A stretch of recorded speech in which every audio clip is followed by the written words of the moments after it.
It gives me great pleasure to welcome you all to our autumn term county conference, the first face-to-face one we've held since October 29.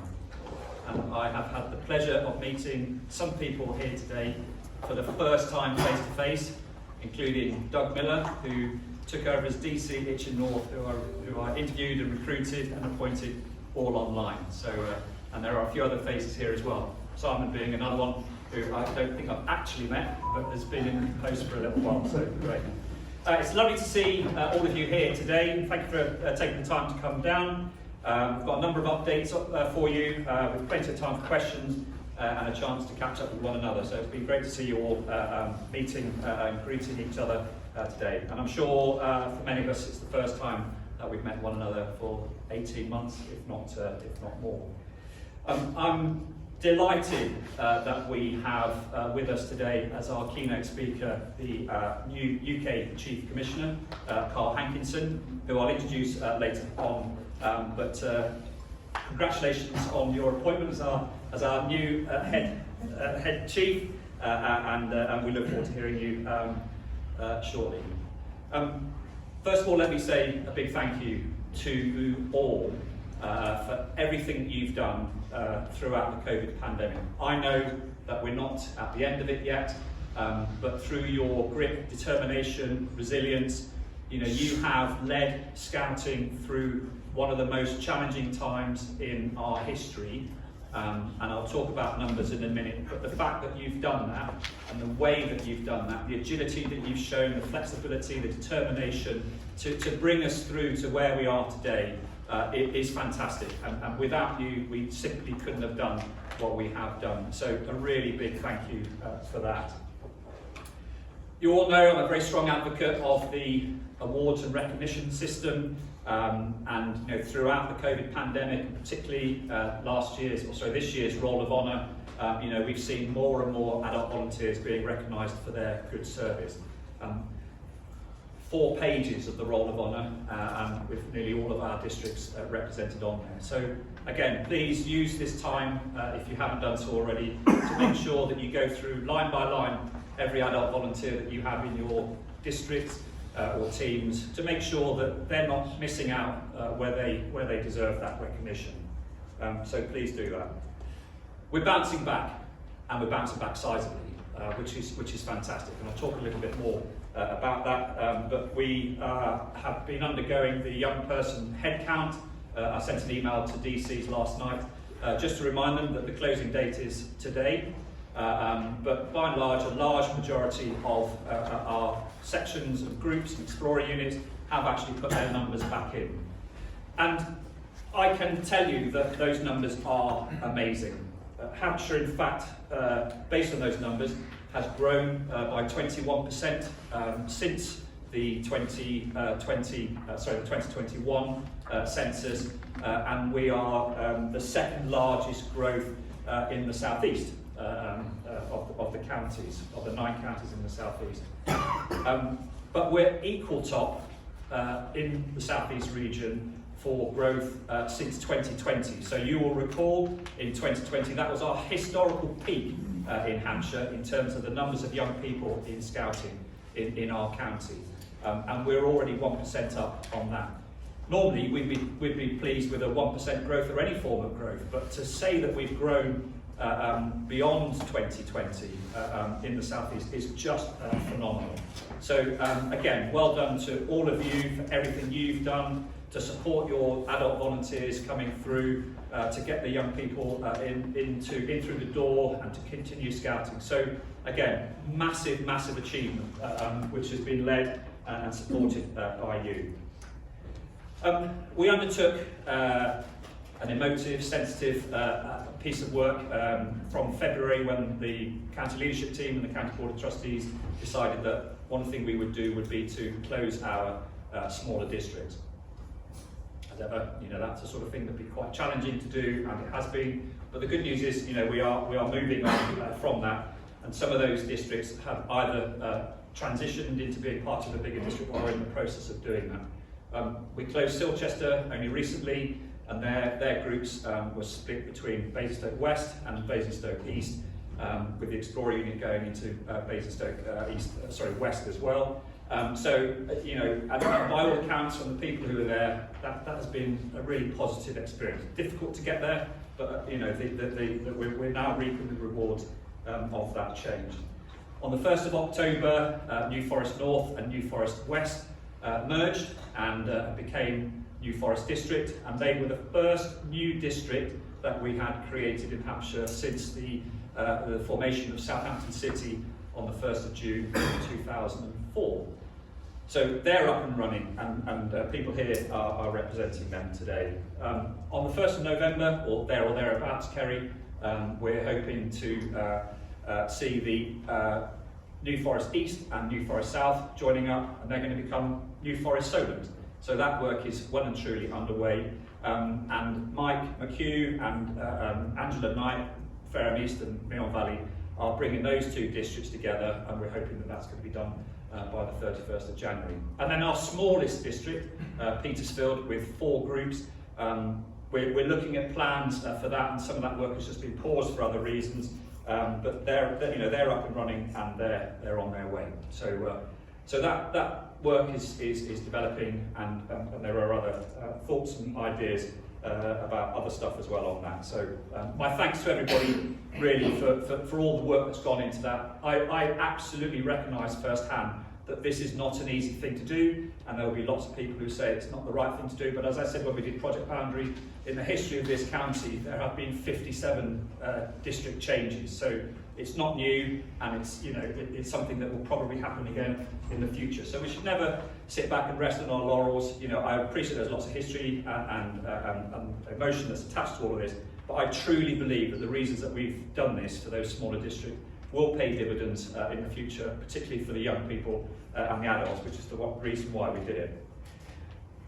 Wow, we did squirrels, you know, and we've got Kerry and Amanda are going to be here today. They haven't got a talk because at the cluster meetings, you know, they gave you a presentation, and unfortunately Donna Bennett, who's heading up the squirrels team, isn't here today, but Amanda and Kerry are going to be able to talk to you in the margins if you want to carry on those conversations. But you know, we're leading the way in Hampshire. We genuinely have 13th Southampton, 46th in Portsmouth.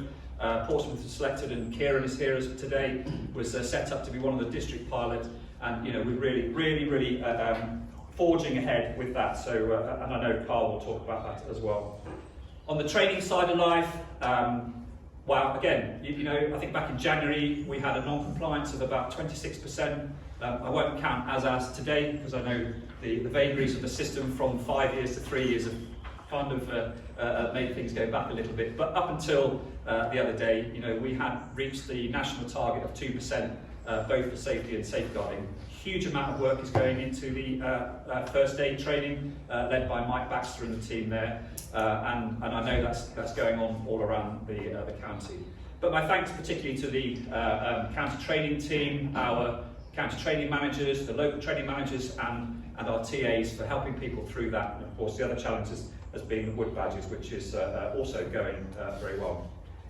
Today, whilst we're sitting here on this lovely day, there are 400 young people, 100 odd adults working over at Lions Copse to do the World Scout Jamboree participant selection. You all know we've got 144 young people, 5 units going, you know, a massive contingent, also including the Isle of Wight and some guys from South West, and we've also got some scouts from Greater London South going with us. So, you know, that doesn't happen overnight, and if any of you are going over to Lions Copse today or have come from Lions Copse, you will attest to the fact that there's a huge amount of work that has gone into to deliver it now. So, on the 4th of September this year, we saw a changing of the guard at the top of the UK Scouting. Tim Kidd handed over the reins to Carl Hankinson as UK Chief Commissioner, and Anne Lim handed over to Jenny Price as the Chair of the UK Board of Trustees. I'm sure you'll all join me in thanking Tim, a great friend and advocate of Hampshire Scouts, and Anne for all that she did for Scouting. But let's look to the future. So to our guest, Carl Hankinson has volunteered with Scouts for over 30 years and has held a variety of local roles, including County Commissioner and County Chair. He's had various programme roles across Scouts, Explorer Scouts and Scout Network, which have given him an exceptional understanding of the hard work and dedication it takes to run Scouts locally. He's also held a number of UK volunteer roles, including being part of a programme support team as UK contingent leader to the 12th World Scout Moot and chairing the Operations Committee as a member of the Board of Trustees. In addition to his roles at Scouts, he's a trustee of the Skelton Trust, a charity designed to support voluntary organisations in the northwest of England. In his professional life, Carl works in commercial banking with NatWest. Carl, a very warm welcome to Hampshire, your largest Scouting county, and we look forward to hearing what you have to say.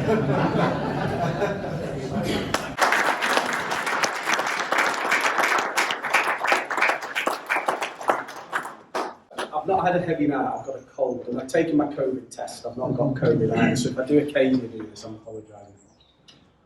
On the list of roles, it's like hearing your obituary, isn't it?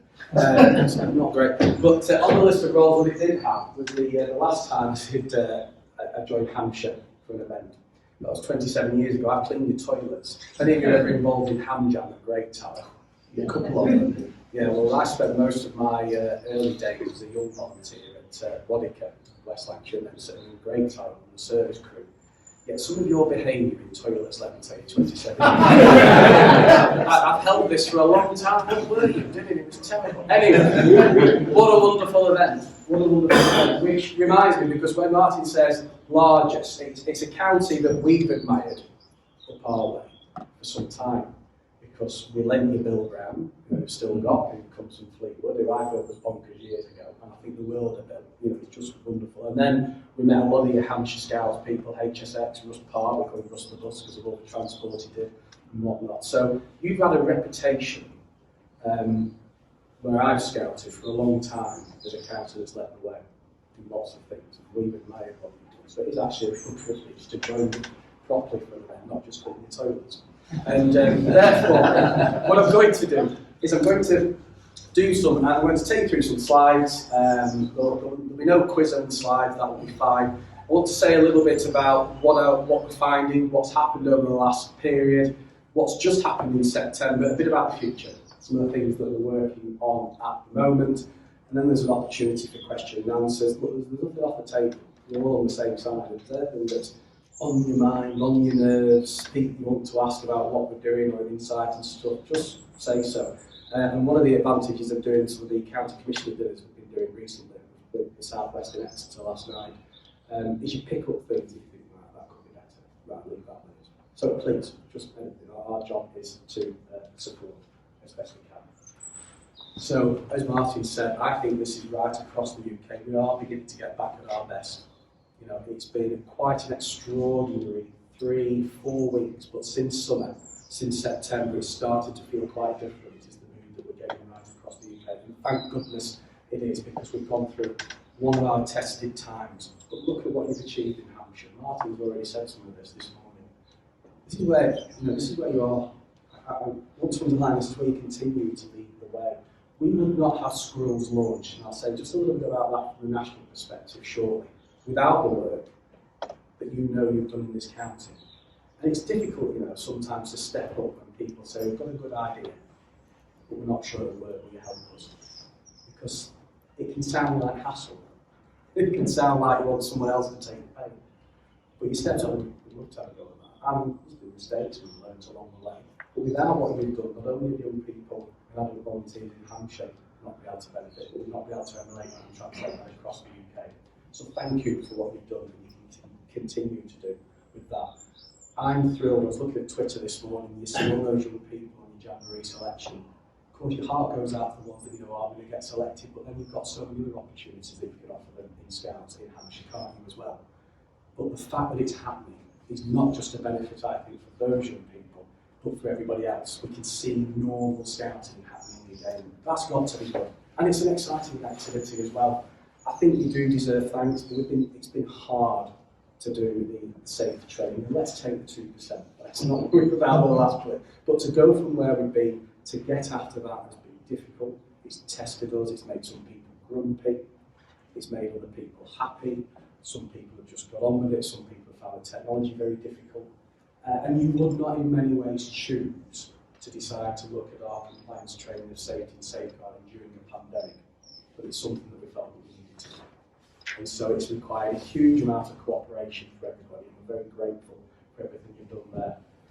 We're continuing to grow because that's what makes the difference. We collectively believe that scouting makes a difference to young people. They get a better start in life if they have scouting as part of what they do. And therefore we want many young people across the UK to continue to benefit from scouting. It's not just schools when we talk about young people have missed a third of their life in isolation. How many young people do we know have missed half of their Cub Scouting, have missed a chunk of their Scout section, their Explorer Scout section? How many people do we know, like my friend who runs an Explorer Scout unit, with a parent contact and saying thank you for doing those online meetings? That's the only time in the week we hear a laugh. That's the difference we've been making. Never underline that, forget that. As a charity, Scouts is providing more activity for young people across the UK during this pandemic than any other charity. I don't say that to boast and compete against other charities. I say that let's remind ourselves that it's been difficult, it's been tough, at times really tough, but we have made such a difference to young people at a time they really needed it. It was worth the effort. Let's not forget that, let's share that good news. So we are growing again, not just in schools, not just a new section, brilliant though it is. We can see this across the UK. We're about 49% keen across the UK. Too early to tell where that will go, because of course the sections that aren't there at the moment will be in the other 50%. But it's encouraging. It's encouraging. We want to recover, and then we want to stretch our legs for all the reasons that I've just talked about. So transition in September. Yeah, just in the middle there, that's when we did the handover at Gilbert Jenny, our new chair, and Tim and myself. Bear, we'd arranged with Bear to join us. And anyway, he disappeared. 3 minutes before we were due to go live, his Wi-Fi went and his card just disappeared. We were all panicking, and then of course it starts on Facebook. Can anybody get onto this? We were delayed. And it was all a bit of a to-do. But we've done that handover. Tim, Team UK, and the trustees did a tremendous job. They passed the baton to us, so we feel that sense of responsibility. But it is our job to help Scouts move forward, just as I've heard already that we're looking to do in Hampshire. And it's a challenge, and we will make mistakes. But I want people to know that we're trying our best and we're all on the same side, we're all Scouts together. And I think it's important when we're in such a large organisation where we don't always know each other that well, that we remember that when there are mistakes, they're probably good people trying their best, just like I am around here. So try not to make too many, try not to make the same mistake twice. There's going to be blips, but there's lots of good fun as well. And then 3 or 4 days after the AGM came this. And it's been fascinating for our membership. I was talking about county commissioners in Exeter last night. So we've been to Northern Ireland, North West of England, West Midlands, London, South West, and on it goes. And so you get a real insight of the mood. And what's been very clear is that now what we're told is that even though around here, wherever that may be, a lot of people were quite against this, now those people claim to have never been against it. That also people are now still anxious about finding adult volunteers, but we have many examples of where school days have opened and new people have joined Scouting and become volunteers for the first time and are loving it and are doing a brilliant job. Absolutely brilliant job. And those young people in Drays love it. Northern Ireland, you could imagine that a bunch of volunteers who have nurtured their own organisation for 25, 30 years, you could imagine a sense of loss. Nothing of the sort last Saturday. Absolute pride that what they've managed to develop will now be taken on right across the United Kingdom. A wonderful, wonderful people. I think in many ways it says a lot about the community because they choose what they care about, because there have been many other difficulties in their community. And falling out about which organisation you're in is not something they choose to care about. There's other things that get in the way. So it's been fascinating to see the benefit that it's having to ourselves already in a sense of well-being, not just for squirrels or for people who work in those sections, but the television, what we see, all the messaging about Scouts, front and centre, whomever it may be, our chief executive, our chief Scouts, other people that did media, our local Dray leaders, the pride, Scouts, my organisation on the television, I'm a volunteer with them, isn't this brilliant? And of course, it's not just ourselves. What we've now begun to realise is that other organisations, other people from and said, how on earth have you done this? We've just gone through a pandemic, and yet you managed to launch a new section. I mean, that was never planned, of course it wasn't, but that's the perception. You know, how has Scouts moved so quickly? How have you managed to open a new section? The Tory Party conference, the Labour Party conference that we attend, that goes for us. That parade of people wanting to say saw squirrels and it was just brilliant. By the way, I was thinking, there might be something we can do to help Scouts. It opens up opportunities for us because people see the innovation. They see volunteers collectively pulling together to do something for the community that's needed. We must bottle this. We must bottle this. But at the same time, to walk the right, we must also, whilst we are going to open lots and lots and lots of parades, and it will be exciting, we must keep a line of sight on those communities that we're particularly concentrated on that don't have scouting. We're reaching young people for the very first time in areas of deprivation or in communities that have never experienced scouting or believe scouting isn't for them. That isn't an organisation that looks like I can join. We mustn't lose sight of that. We mustn't lose sight of the opportunity to open up scouting for new communities. That would be a failure, I believe, and leadership from all of us if we miss that opportunity as well. So let's make sure we continue to have an eye on the benefit we can offer to wider society. But it's interesting in early signs that we might get more support from Scouts and other places to help us do just that. So we continue then to concentrate on, in the last 6 months, made far greater resources available to concentrate on transforming our volunteer experience. We've been doing work on this before the pandemic. We stopped for good reasons, absolutely right and proper, but now we need to look at this again. Is the way we are organised, is how we volunteer, is what is expected of us in this organisation fit for purpose in the 21st century, when a lot of our systems and processes were designed really quite some time ago for a different world. And there's a complexity that we just feel that we probably don't need. It stands in the way of us enjoying what we do. It stands in the way of us giving as much of our time as possible to where we make a difference. So, happy to talk more about that, but this we believe will be the biggest piece of work we do over the next 3 years that will change how we volunteer in Scouts. Not just how we welcome people into Scouting, real consideration about appointments committees and those first stages of attracting volunteers and how we welcome people. It's time to look at that quite differently. What I'd colloquially say, transfer training to learning and everything that many of us will experience at work, it is just far more appropriate and far more relevant to today's society in the way that we consume learning, not just what we're asked to do, but what we choose to do as well, making other opportunities available. But balancing that, balancing the way that we might absorb learning on a computer screen, we've been able to do this face to face. Because you can't show people a team game on their own.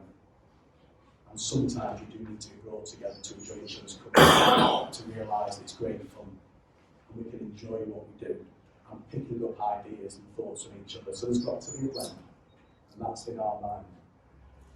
So eventually when we talk about replacing compass, we might have a bit of a fun and a bit of a fine box if people say replacing compass. What we're really determined to do is transform the way we volunteer. But in order to do that, we've got to simplify our processes and we've got to provide digital tools that will help people do that. And that's where replacing compass will come in.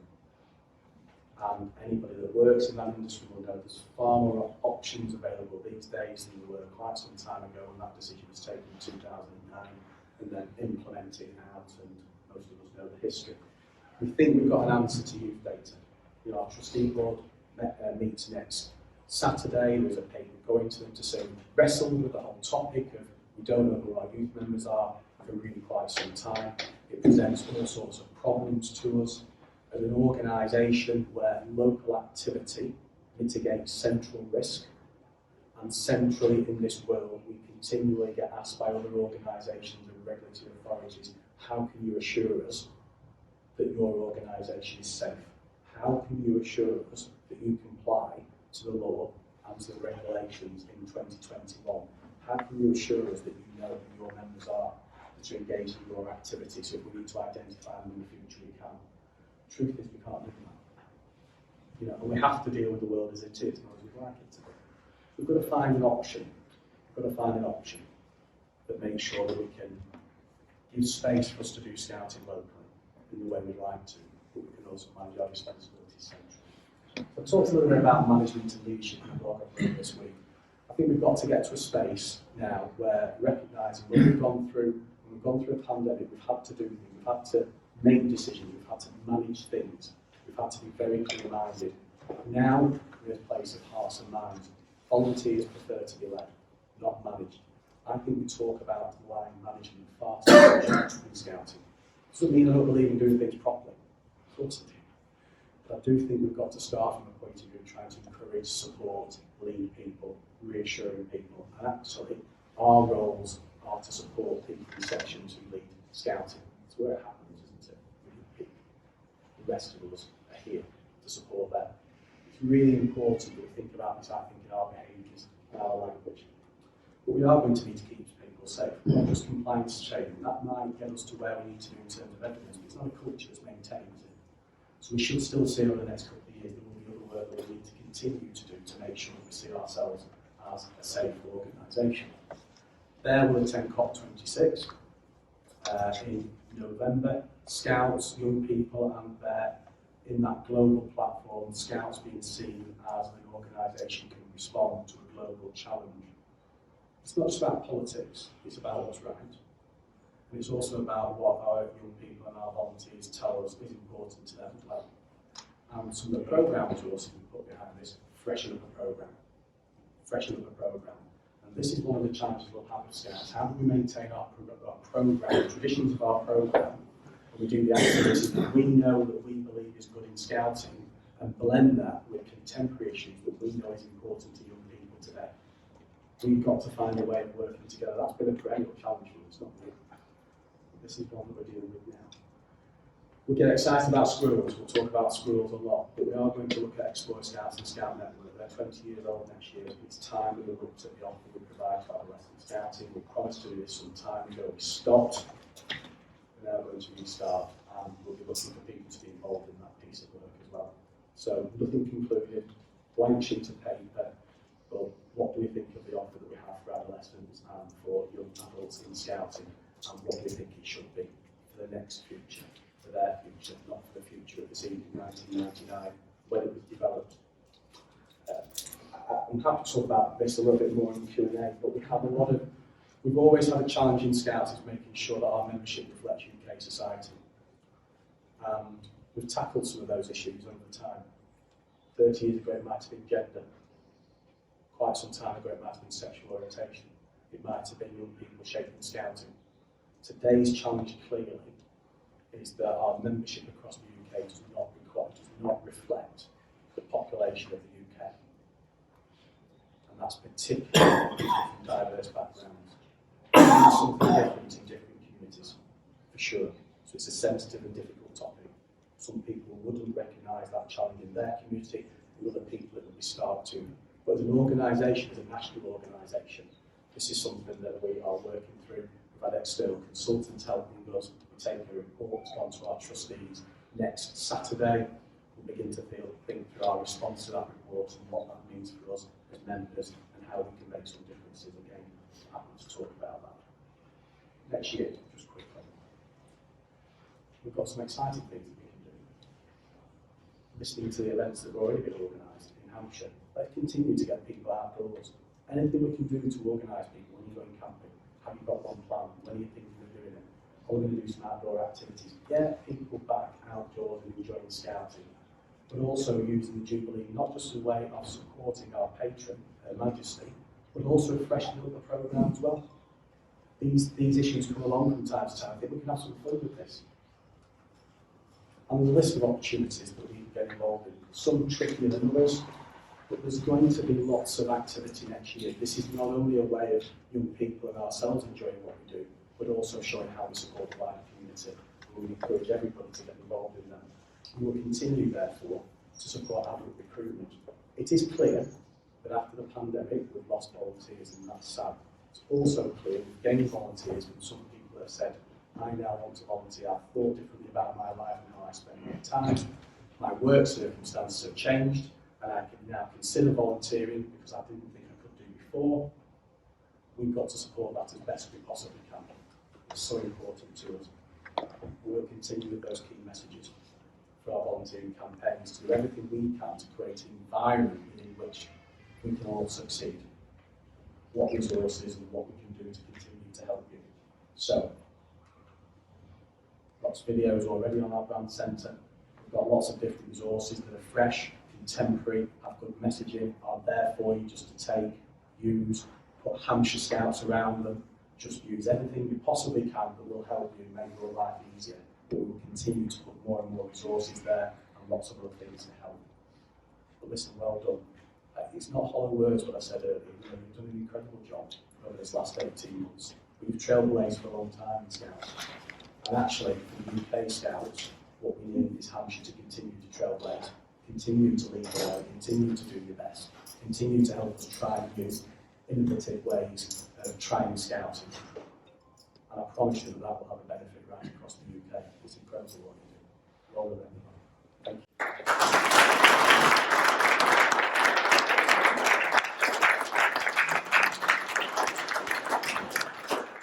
So, as you can see in the programme now, we've got an opportunity to ask our new UK Chief Commissioner some questions. And as he said earlier on, there's no holds barred, but recognising that, he sits at the strategic end of scouting. Could I ask, your questions to kind of relate to that? We've got another Q&A session later on where you can ask some more difficult questions of sort of local scouting if you'd like to. I'm sure Carl won't mind taking any, but I'd also imagine that our new boss is likely to look my way and say, Martin,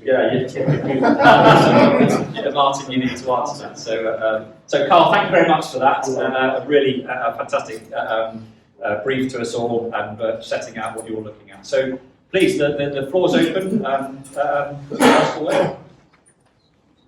You mentioned about... Sorry, before you do so, can I ask you to introduce yourself in terms of who you are, where you come from, so that we can capture that, and Carl's got a membership number in case it's a different... Paul Squire, Fernies. Hello. You mentioned about Compass and the fact you're thinking about changing it. Yeah. We also hear that Scouting as an organisation is getting more involved with OSM. Can OSM replace Compass, or is it still too early to draw any conclusions? So you've been listening to gossip, or making gossip. I don't know. It could be either. We've got member briefing. I'm just checking my timings here before I get shot. We've got member briefings that start in a couple of weeks' time. What we'll do then is we'll announce the partner that we're working with to replace our systems around Compass, which won't be OSM. Okay. And we will explain then the reasons why that's happened and why we've come to a better conclusion. I'll come back to OSM in a moment and give you a part of your question. One thing I would say, if you think about user experience, I want to paint a picture for people. Our user experience is that as an adult volunteer, you log on to scouts.org.uk as your profile, and then behind that you'll be able to do what you need to do. Now, my example here would be Amazon. If you've got a profile with Amazon, you go, click, you buy it. You don't see behind there a stock management system, a procurement system, a logistics system, a payment system. We don't see them. They are just all there, talking to each other, working well. And that's really what we have to get to. So we won't replace Compass with anything. There'll be a range of tools in there that will be flexible enough that we can bolt ones on. Because the other challenge we've got is, of course, we need to have tools that are flexible enough for whatever we do in the future. We don't have to start again. This is a banker explaining technology, but you take that point, those who know more about it. So that's that bit. However, I did say we're looking at a solution for youth data. Okay, and 80% of our sections already work with OSM. So we will see what the trustee board says. Cheers. Anybody else? Sam? Yes, so Scouts across the UK are going through a season of transformation in terms of how people perceive us. And I think what's been happening at Team UK and in the counties has been fantastic.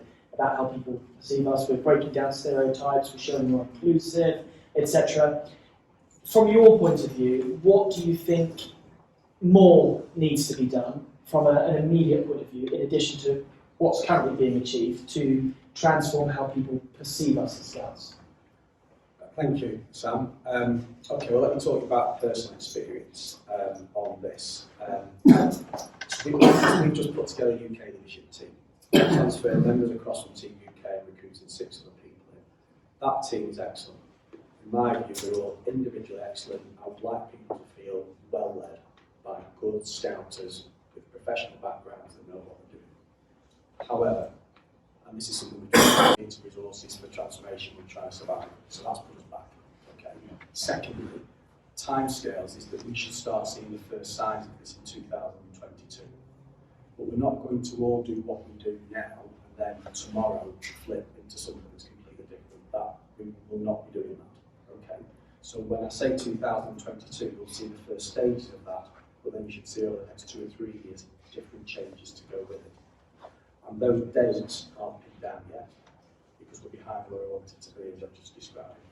But I would want to underline to the point you've made, is that teams have done fantastic work in Scouts for years, playing around with part of what they do with volunteers. You know, we've improved appointments committees, we've improved training, we've done lots of improvements, and genuinely, we really have, but it creates unintended consequences elsewhere.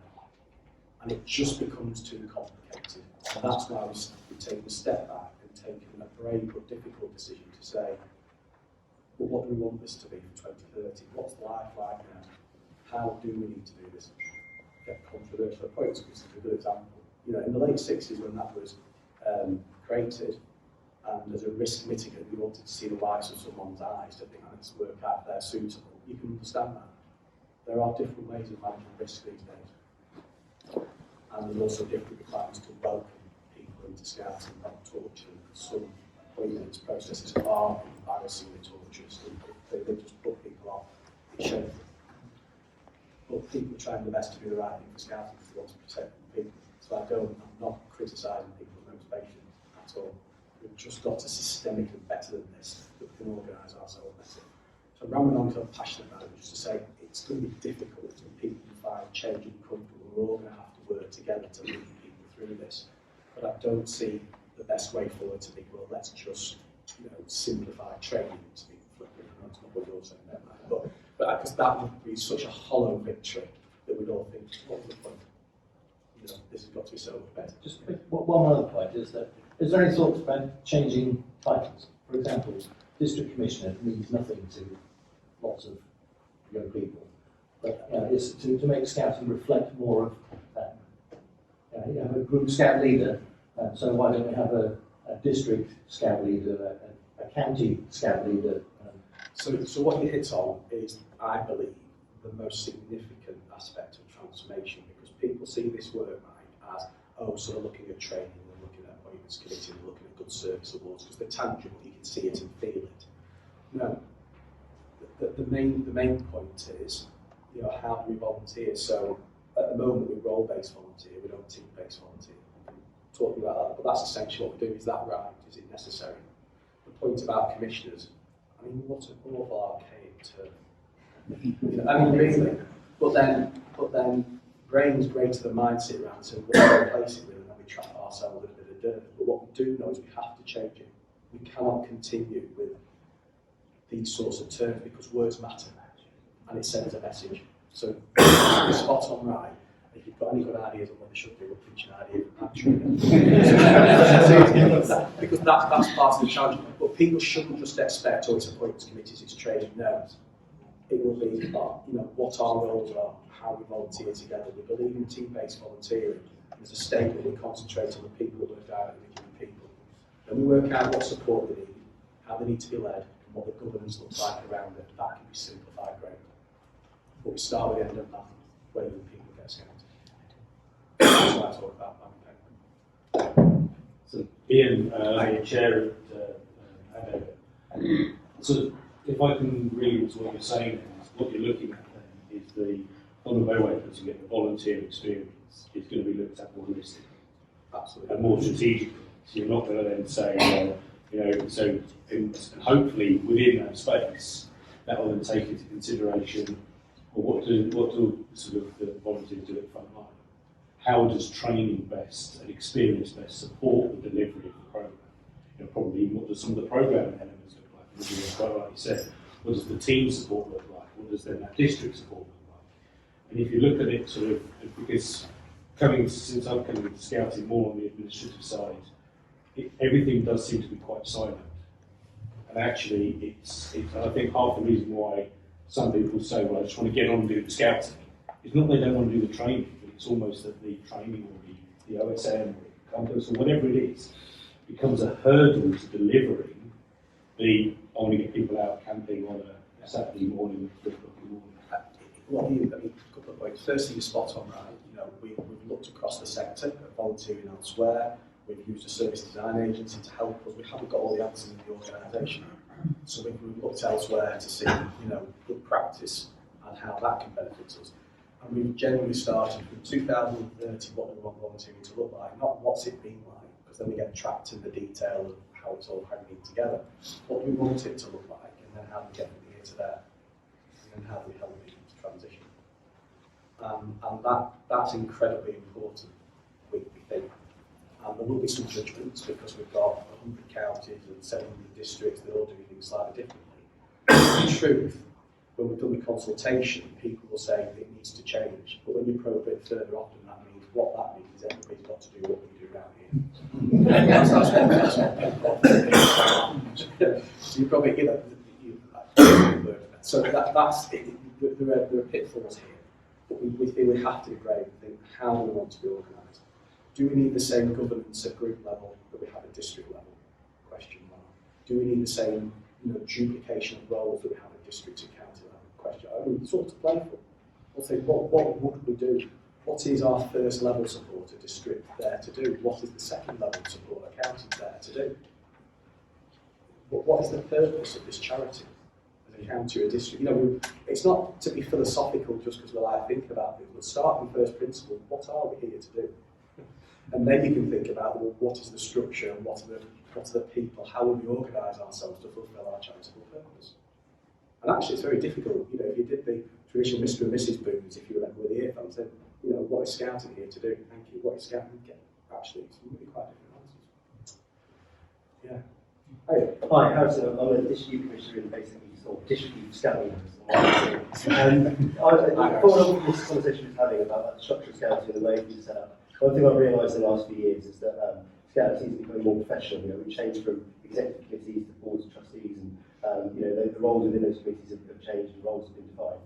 Do you see this on a professionalisation of scouting as a good thing, as something to be worked on, or do you sort of see sort of feedback I've had from those have been the changes have been people coming in from work and sort of transferring their work, because you work for a banking, transferring their work into scouting. So these committees become very sort of formal and official, and roles are very much like lobbying or legal needs or needs for things that you might have in your corporate governance structure rather than sort of a charity governance structure. So how do you see that that transition as a good thing or a bad thing, or putting volunteers off, some of these volunteers who maybe don't work in professional sectors, coming to scouting and being told that their board of trustees, legal lead, has told them to do something they're not quite familiar with? It's just a wonderful question. Thank you for asking. Okay. First and foremost, I absolutely believe we have to do things properly. On a fundamental basis, we are responsible for other people's children. And we have to discharge our responsibilities properly. And we have to live up to the standards of today's society. That being said, we've also got to be very careful with language. I said earlier when I was speaking about line management, I hear all too often, I am your line manager. It drives me mad. I know that, Jenny's mine, she never used that term, but I know I'm responsible to the chair of the board. I know that, she knows that. You have to stand there and tell her. It's just not necessary. So there's an accessibility aspect of this, that if we're not careful in our language, it will become incredibly off-putting. It's spot on right in what you're saying, and we've all got to challenge ourselves with the language we use and where we are, because it matters. But I also think, as I said earlier, we've got to find a way of doing things properly within that.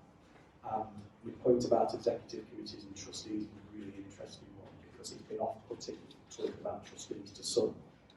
But then we get other feedback that says, well, I'm glad you're doing that, because that's what they are. We have those legal responsibilities. Because we have a number of examples of when things go wrong, and the executive member says, well, I'm not responsible. So I'm afraid you are, actually. You're a trustee, or I'm not a trustee.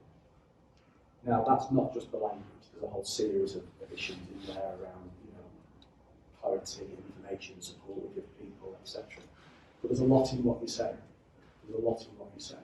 And it means difference in different communities. But what I do know is if we talk like NatWest, and else with NatWest, you can compare those later, but you're a big, large organisation in every community of the Offington. Certainly as County Commission in Lancashire, we've got to be authentic and down to earth. The thing I'll say, because I didn't see it on the slide, is that it is not professional to have fun.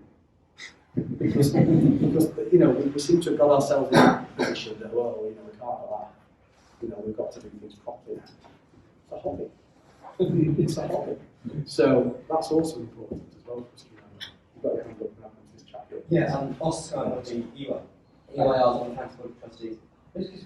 In your sort of review of recruiting volunteers, what efforts are being made to recruit people who have just left the organisation, possibly, who would understand the ethos better than outsiders, and make use of that resource?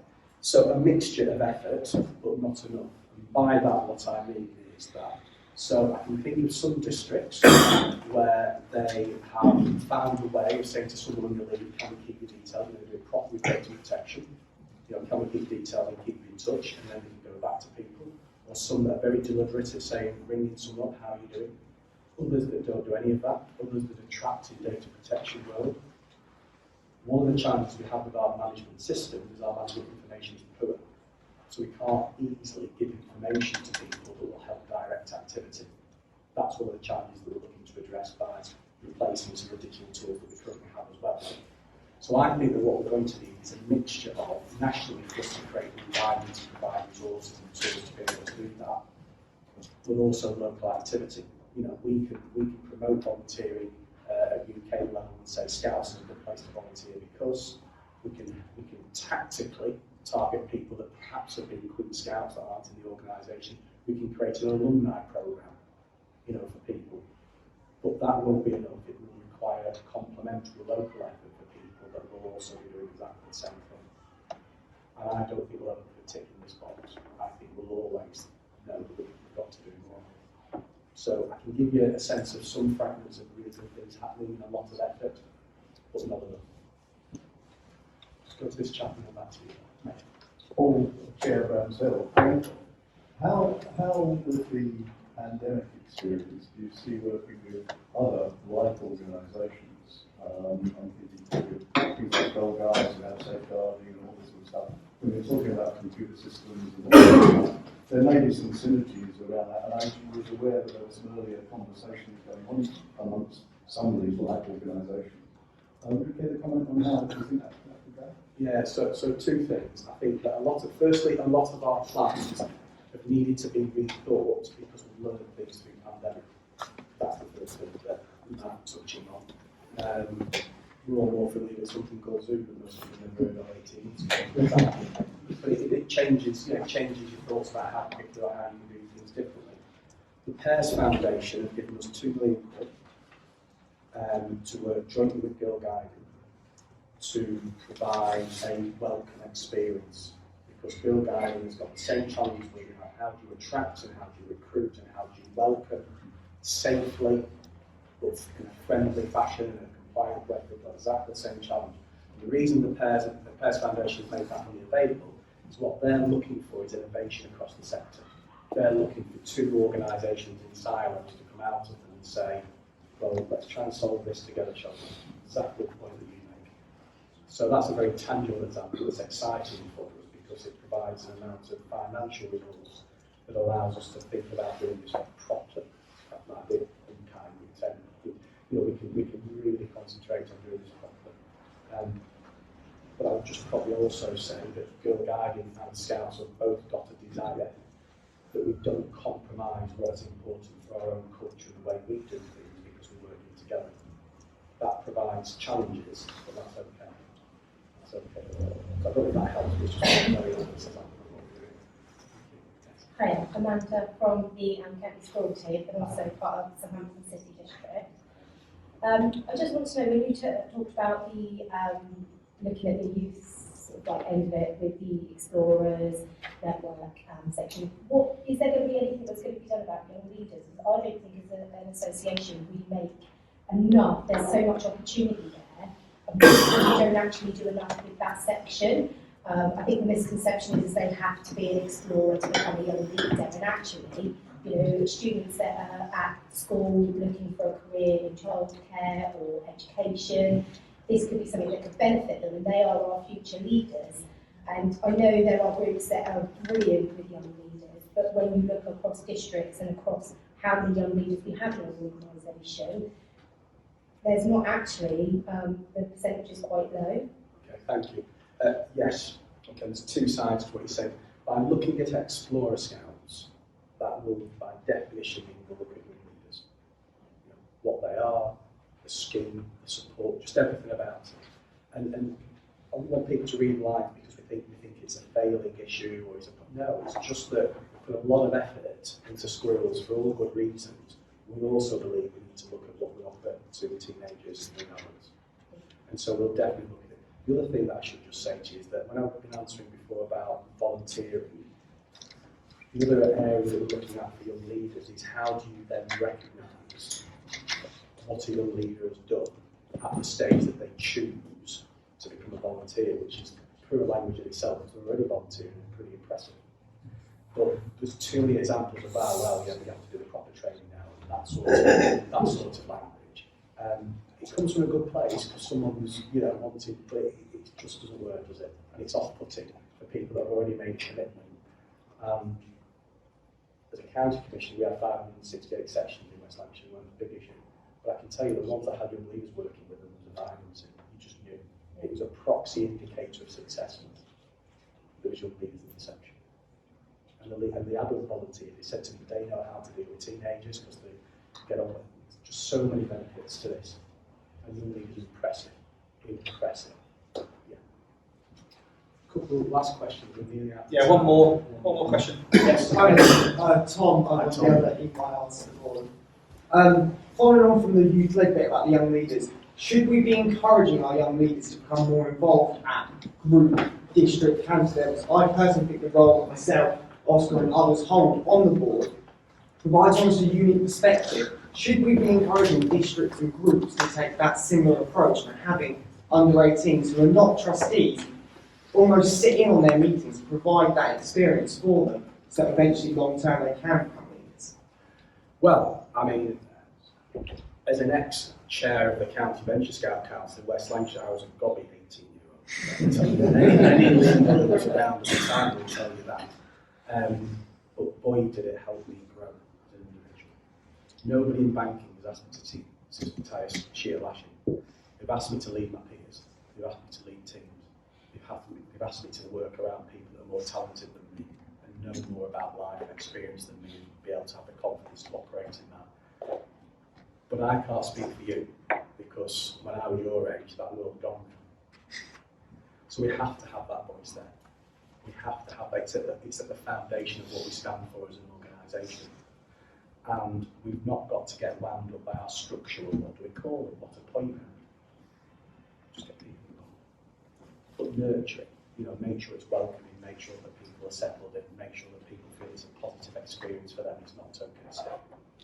So I think it's vital. It's a vital ingredient in what we do. And much as I've talked about inclusion earlier around adult volunteering, we cannot not include the voice of young adults or young people. We would be a worse UK leadership team for all it would not reminding us and pointing out things that we need to think about. We would come to worse conclusions without Ollie's voice in the room making those decisions with us. Ollie was on the panel that chose me. He led the panel to replace our chair. Ollie's our National Youth Commissioner. Did an excellent job. Excellent. Carl, so thank you very much for the presentation and the insights to your new role, Chief Commissioner. I think you and the new team face clearly a number of challenges as we go forward, but you are coming out of the pandemic and have a real opportunity to make things better in a way. I recognise Mike's comments, the frustrations that we all face with training. I recognise the points made about young people, being on our board of trustees. I recognise the professionalisation of the volunteering sector, which in some parts is good and welcomed. In other parts, it probably just becomes a little bit overbearing. But we truly wish you and the team the very best as you go forward. We recognise as well that we make mistakes. We're all volunteers. We're trying to do our very best, and I'm sure in your safe hands, you guys will lead us through the next few years, and those things that need changing and fixing will come about. Some of those will be very difficult to do, but that's why you get paid the big bucks. So, so we wish you all the very best, and thank you very much for joining us today.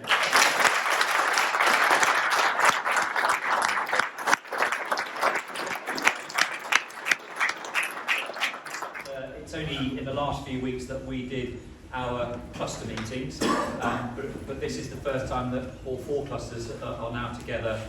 So we've got a number of updates for you from the team. If I can ask, if you've got any questions, just keep hold of those. We can come back to those at the Q&A panel shortly. So the team are going to step in, do their bit, and then we'll do that later on. So if you're all comfortable, we'll begin. Oh.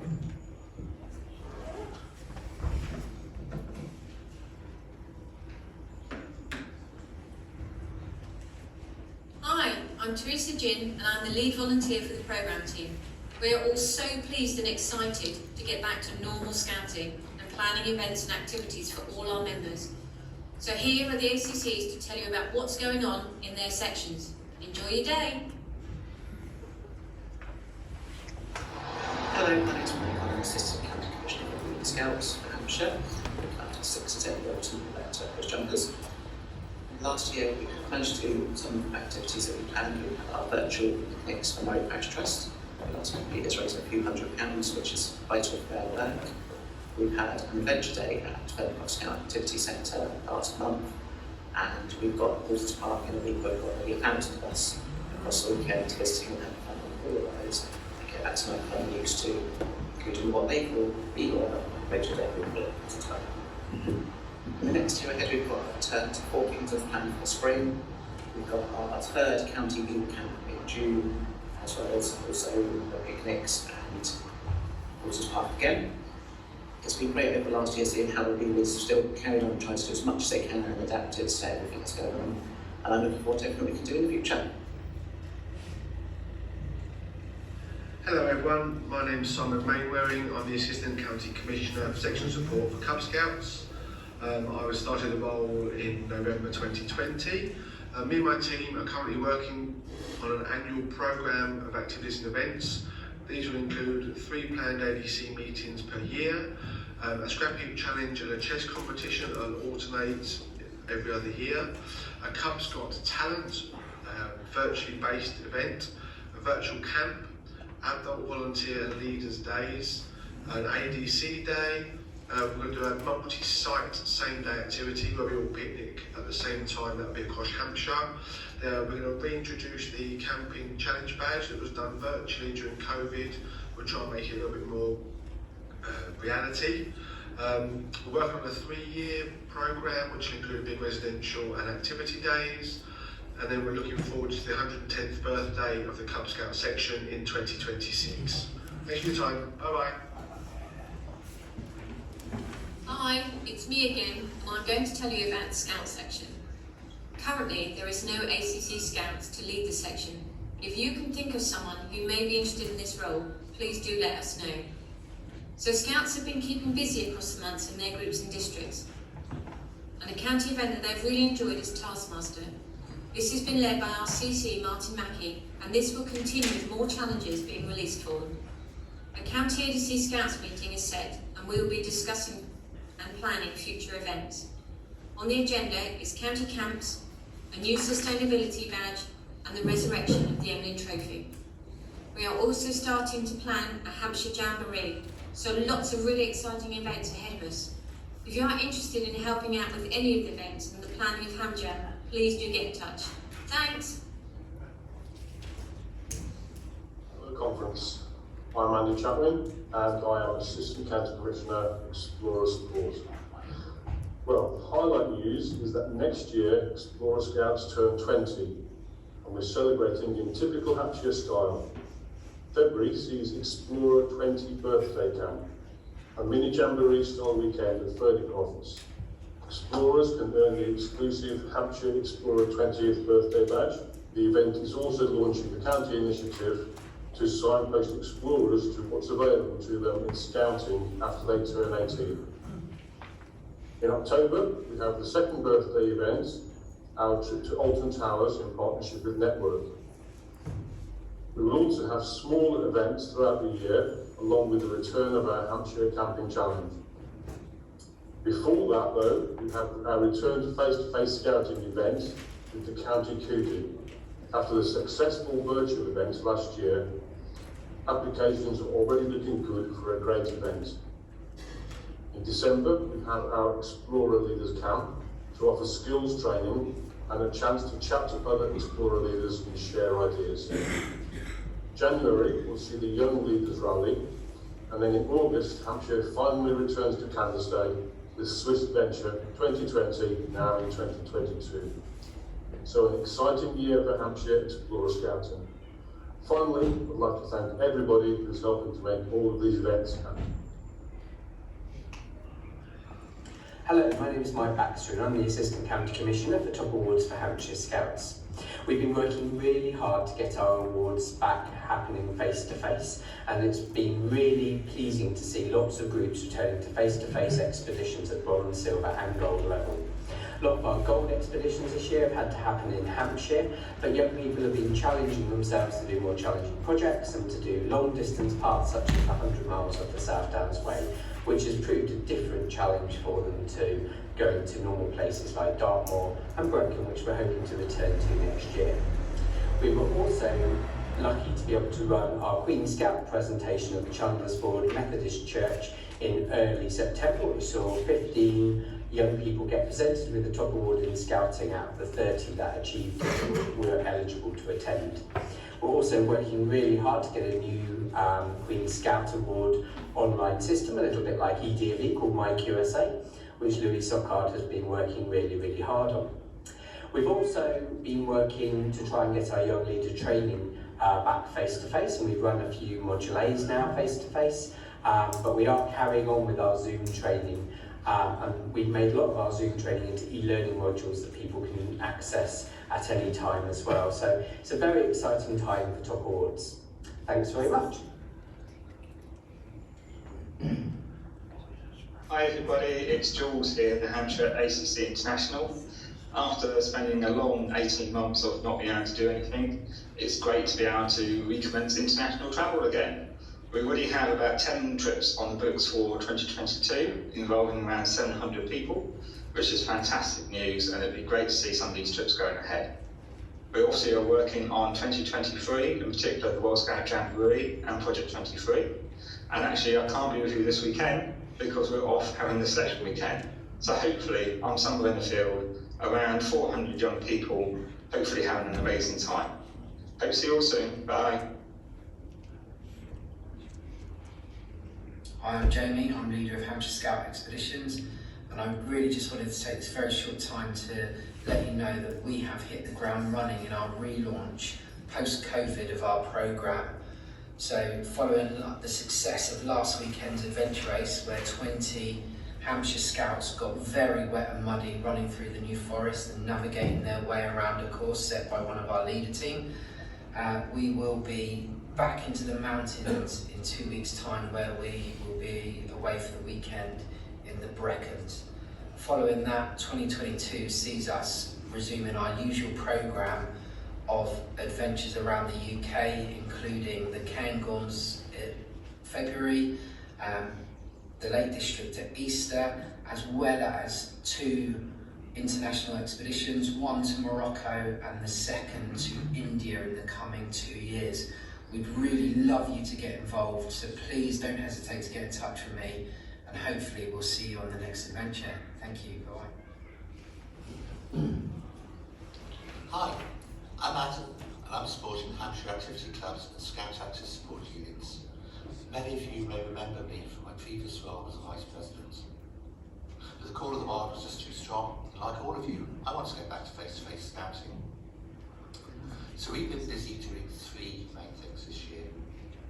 Firstly, we've been ensuring that our SASUs have the support and management they need and deserve. We've been helping SASU managers complete their hood badges. And for some of the smaller activity clubs, we've consolidated them into an umbrella Scout Active support unit so they can focus on the activities. Secondly, we've been encouraging our SASUs to start delivering activities again.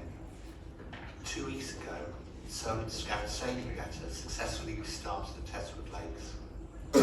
The Archery Club has been running its regular evening club sessions. Rifle Club has restarted its training, and the mountain team are planning their return to Wales. Finally, we're working hard on promoting to the widest possible audience all the amazing activities that our SASUs offer. Not every group and district will have the skills. I'm not really keen on following the video tree, so thank you for that. First thing I want to do really as adult support is to thank, and I've done this at the cluster meetings, but I should do it again, to thank all of the district commissioners for the hard work that they've done and compliance down. As Martin said, we've done an amazing job, and it couldn't have been done without that support. Even with the increases that came through on 1st of October because of various things on compliance, well, we're still only 8 to 11%, that's pretty good. And I'm willing to bet, actually, if I looked at it today, it'd be lower than that, because the number of certificates that have been flying in over the last few days is absolutely staggering. Wood badges, again, you know, we've done brilliantly on that, and Hampshire's a huge county. You know, those percentages are lots of people. And I have to say that when I looked at the mountain that we were going to have to climb, I didn't think we were going to get as far down that, or far up or down that mountain, depending on which way we look at it, as we actually did. And we could not have done it without the hard work within the district, so thank you for that. Training, wow. Last weekend, Fernicross, back to face-to-face training. Real people doing real training. It was amazing. It was really great to see, and the smiles on people's faces that they were back. Having said that, the 18 months of the pandemic, we hit the ground running really quickly. My team got Zoom training off the ground. We must have been about the first in the country. We were almost the national training team for a while. We had people from Guernsey and Scotland and Wales on our training courses, on our Zoom courses right at the beginning. It was just absolutely amazing to see. And the training team, they just worked their socks off. They were delivering training almost every night. And what we mustn't forget is that they didn't just pick up the training manuals and speak about it on Zoom. They had to rewrite the courses to make them interactive in a Zoom environment, in a virtual environment. And they did an amazing job with that. So much so that we're not going to get rid of that. We are continuing to offer Zoom delivery throughout the year. And those courses have been going on. In fact, I'm doing one tomorrow morning on inclusion. It's the Module 7 diversity one tomorrow, so Scouting for All. So that's happening. Getting started is now, as you all probably know, almost all of it now is online. It's get in there, online, get it done. The only thing that needs a training advisor's input is if they do tools for the job, if they're a section leader, they'll need tools for the job and they'll need that validated. Everything else is online. Do not wait for the leaders to get to appointments committees. Do not wait for leaders to be given a TA. Do not wait for the LTO to give you permission. As soon as you've got a new adult, get them into those links on the Getting Started. While they're keen and they want to know about scouting, get them on those online courses. They're pretty good quality actually for online courses, so get them on there. First aid, Mike Baxter and his team, again, have done an incredible job clearing our first aid backlog in this county. And again, we have led the way nationally, and we have most other counties in the country are using Mike's first aid training as part of the blended approach. So really, really big thank you to the first aid team. Inclusion, you may remember me standing here a couple of years ago saying that we'd got money from the county, not Hampshire's, from Hampshire County Council, and we were going to have a big conference and we were going to launch an inclusion strategy across Hampshire. And for various reasons it got moved, and then it got into the pandemic, and we still haven't had it. And so we know that inclusion is a bit piecemeal in Hampshire at the moment. We've got people going out and do stuff on LGBTQ+, and then we've got stuff talking about diversity, and we haven't got that joined up thinking that we really need to have. We do have a team, and it's led by Lynn Tatabosian, and she has actually still kept quite busy over the pandemic. She still had lots of emails from people asking for help with inclusion issues. Generally, the biggest one is special needs or additional needs, or whatever we want to call it, within the groups. The big sadness for me is that most of our time gets taken up when we get involved when things have gone wrong. And we really need to get in there before things have gone wrong. We need to make things go right. So we will hopefully be relaunching some of the inclusion stuff fairly soon. Safeguarding team is another one of mine. It's been bubbling. It's very strange. Safeguarding advisors disappeared, and I can't remember safeguarding coordinators disappeared, and we're now called safeguarding advisors. The team itself disappeared because we're no longer delivering safeguarding training. And we're still waiting to hear from headquarters really how we're supposed to be operating that team. But we have always in Hampshire given briefings for international events and so forth, which have been very, very successful, and they will continue.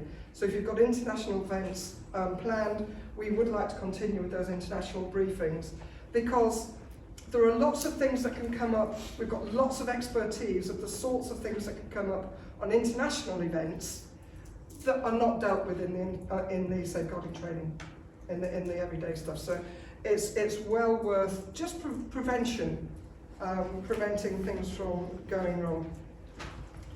And that's it really from my team.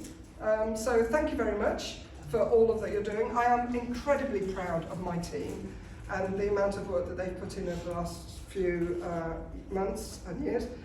So please be kind to them, because sometimes people are not kind to them, and because they deal with such emotive things.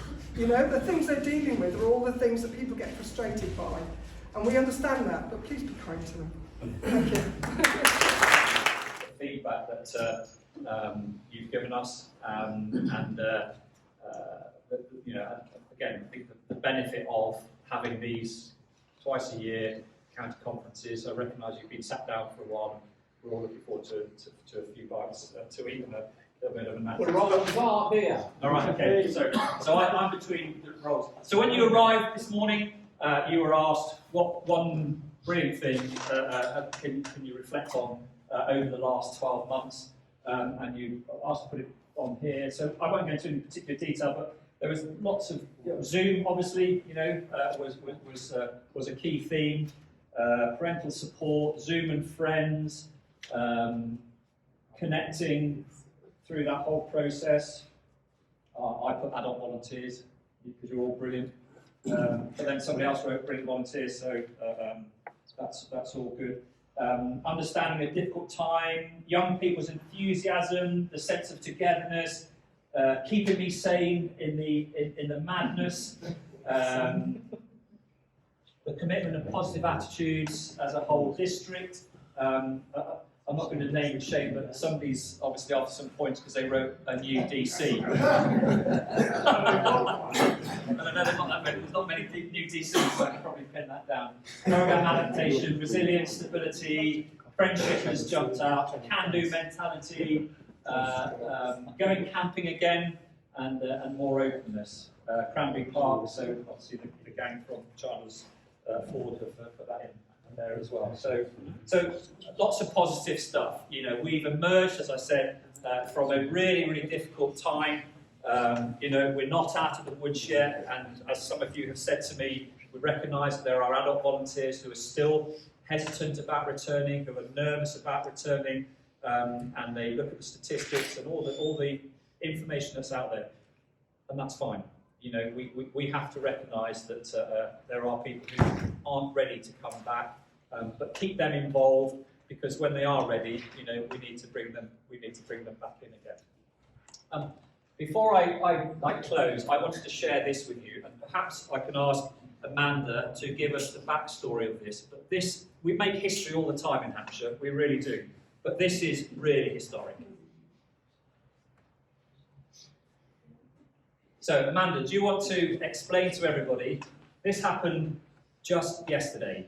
This is Bear Grylls meeting a squirrel from 13th Southampton, because his brother had gone up to get an award, young Elijah. I went down to 30th Southampton on Thursday. So come on, tell us the story, because this young man will keep that for the rest of his life. Yeah, so he was lucky enough that his brother was going to get an award yesterday. So with this picture, I just have to say at the moment, if anybody does take a picture of it, it cannot go out on social media. We are under a communications embargo until Monday morning or Sunday night when the press release and everything goes out. But his brother was going up to meet Bear Grylls yesterday, and he went with his mum in his uniform, and we gave Cyril to him, who's our group mascot, and the squirrels take him home every one. We choose the squirrel to take him home every week. He's got a diary, and we knew Sebastian was going up. He didn't, but we did. So we gave him, and we said, if you can get a picture of Bear Grylls whilst you're up there with Cyril, that would be perfect. So this is the first ever picture of Bear Grylls with one of our squirrels, because we've been trying to tie him down for a while, but he's such a busy man. The team weren't able to get him pinned down. Now, whilst he was up there, the media team wanted to get some shots. Lucky for us, Mum tried to get a picture with the squirrel, which she did, because when the media team come round to take some official pictures, he'd been whisked away, so they still didn't get any pictures, but we managed to get one. So Bear Grylls with his first ever picture with a squirrel, meeting the first ever squirrel he's met in person. There you go. Fantastic.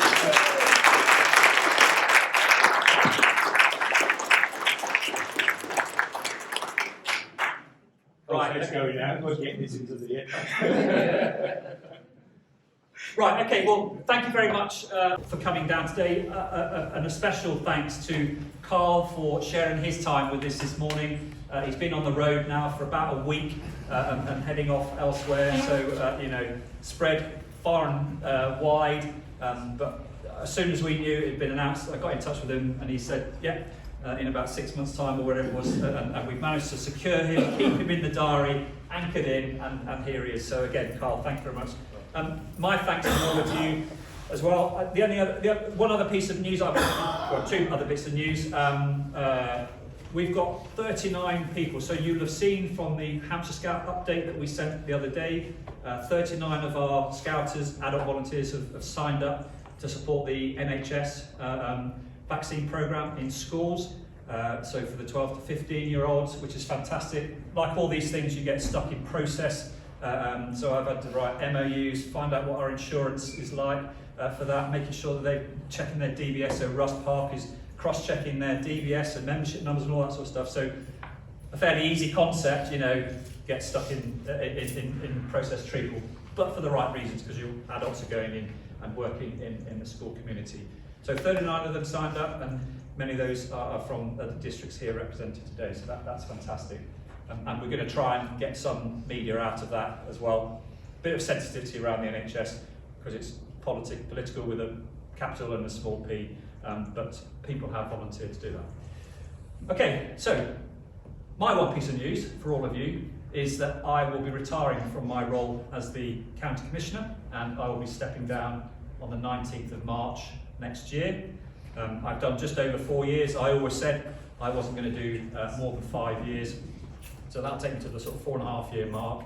I've got a new job down in Portsmouth, which is going to take up a lot more of my time, so I thought it would only be fair to stop the role and allow somebody else to take on that rather than struggling through for the final 6 months. So the Regional Commissioner and others are aware of that already, and I will get a chance to say thank you all again to you when I step down formally and hand over to my successor, who might even be sitting in this room today, nobody knows. So I'm going to hand over to Ian now to say a few words, just so that you're aware of what's going to happen next. But for me, I'd just like to say thank you very much for all of you coming down today. Thank you again for everything that you're all doing. For those of you who are going across Croxton to Lions Cup this afternoon, I look forward to seeing you there as we get into the WSJ stuff. And to wish you all very well, and happy to carry on chatting over a roll and a bun in a moment. Thank you. Ian. Thank you very much. I guess I was rather hoping this wouldn't come round quite so soon. I managed to persuade him to stay on after the initial 3-year appointment. I did try contacting the Admiralty and saying, what do you think you're doing by reassigning it? But they wouldn't hear of it. There's time for goodbyes at the appropriate time next year, but I think that your leadership so far in the county has been phenomenal, the pandemic and during it, and I hope everybody in this room agrees with me that you'll be a hard act to follow, but we'll get into more of that next year when the right time's right. The process now is that it takes about 6 months. We've put together a search committee. There are various roles that are represented on that. So normally there's somebody from the county executive, a district commissioner from the county, and a young person from the county. And that's combined with another county commissioner from the region, myself, and the lead from the regional services team. And we've just been rethinking some of that. We're still talking about that and taking on board some of Carl's point about the diversity of those sort of teams, whether we actually need to increase that or include in those 6 somebody that actually brings a new perspective to the table and thinks a little bit differently. So I will be approaching a number of people in the next couple of weeks about being part of that search team. And what we'll do is we'll get the search pack out very shortly, and we'll promote that through your own communication networks, and we want to try and get that out as broad as we can, so onto social media, any local authorities, anywhere you can spread the message around the fact we're looking for a new volunteer lead in Hampshire. We then end up with a long list, and that's done in 2 ways. One is individuals that put themselves forward, and we go through a really intensive process of trying to identify key individuals that we think could have the skill sets that we're looking for. I then personally will ring everybody on that list if they've got people who have applied already for themselves, and talk to them about the role and if they're interested in whether to take them forward. That's a really positive process, because lots of people are quite flattered that they've been put in that category, and maybe that results in them doing other things in the future beyond that. And then eventually we get to an interview phase where we normally interview about 4 people for the role, and there's a collective decision made about who we feel is the best candidate, and an offer is made. With a bit of luck, all that will be done by early doors in January. So that's a sort of a 3-month part of the process. And the reason we do that is because it then gives 3 months for whoever's going to take over from Martin to get some time to talk to all the key individuals in the county, the executive. They may or may not know different structures, so it gives them a chance to get their head around that. And then with a bit of luck, that ensures a smooth transition come the time that Martin steps away. So my plea to you, and you can contact me, it's Ian Newbury at scouts.org.uk. If you have any thoughts, any people you think I ought to be thinking about, the search team ought to be thinking about, then please forward that to me, and they will be given exactly the same consideration as anybody else. And when the search pack comes out, then you make sure it's distributed around, because we want a broad base of individuals to understand what we're looking for, and they may not be scouting right now. So that's basically the process. If anybody wants to ask me questions, I'm around for a little bit afterwards. I will be at the front of the queue for the rolls. And then I'm going on to, not Ferny Cross, I should know Lions Copse on campus every time. Lions Copse a bit later. So I am around if you want to talk to me around that process. But that's it basically. Thank you. Great.